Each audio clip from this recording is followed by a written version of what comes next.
Okay, here's another first order reaction example. Carbon-14 has a half-life of 5,730 years, and it's used in radioactive dating of wooden objects like King Tut's tomb, different artifacts from different places, Indian artifacts, and so on. Here we're given an ancient wooden flute that contains 3.8 times 10 to the minus 11th grams of carbon-14. Okay?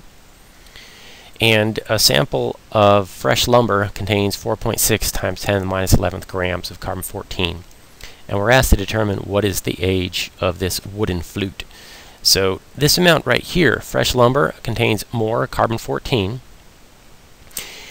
And after time, this carbon-14 decays. It's a radioisotope that decays slowly, very slowly, to result in less carbon-14 in a wooden objects that's sitting around buried in the earth or in a museum or something like that. Okay? So you want to use the half-life equation first of all to determine the rate constant for this. Here's the half-life. Okay. Solve the equation for K. So K is natural log of 2 over half-life. Plug in the half-life with units of years. Put that into your calculator, and you get a rate constant of 1.21 times 10 to the minus 4th per year. Okay? Now we turn our attention to the radioactive amounts here of carbon-14. Okay, very small amounts. And we use the integrated rate equation found in the textbook for a first order reaction. So the natural log of A naught, that's related to fresh lumber, okay, minus natural log of A of T, it's related to the flute radioactive amount, is equal to K, which we just calculated, and we're asked to find the time, or the age of the flute, the time difference between the radioactive disappearance of carbon-14 from our fresh lumber to our flute.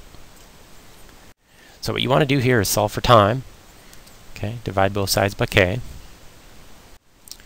Next, go ahead and plug in A naught, okay, the initial amount of radioactive carbon-14 in a fresh lumber. Subtract natural log of AT, okay, that's the grams of carbon-14 in your wooden flute.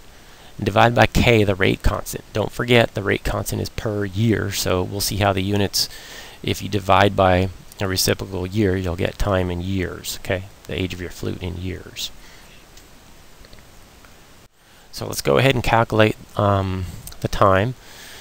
Do it slowly on your calculator to keep track of the signs here. So 4.6 times 10 to the minus 11th natural log is negative 23.802. Natural log of 3.8 times 10 to the minus 11th is negative 23.993, but we have this minus sign here. So that changes to a plus. This quantity here on the numerator is 0.191. We still divide by the rate constant, 1.21 times 10 to the minus 4th per year. When you punch that into your calculator, you get an age of 1,579 years, and that's about 1,600 years. So this object, this ancient flute, dates back to about 400 AD. So this is how archaeological objects, wooden objects, are dated and determined.